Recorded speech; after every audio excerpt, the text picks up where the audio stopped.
Let's see how to create a custom page border in Microsoft Word. First off, you want to open Microsoft Word. And as you can see right here, we have our document ready. Now let's say that we want to add a page border. So what we can do is go ahead to the Design tab.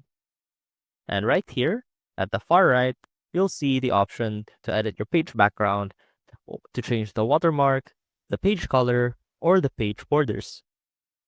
Now click on Page Borders, and that should open up this new window where you can edit your page borders.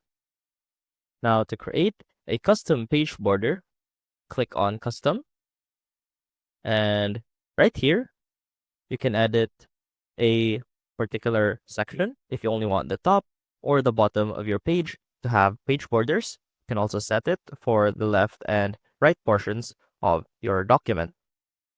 And right here, you can also set the width, the color, or the style if you want a double line page border, a triple line, or a dotted page border.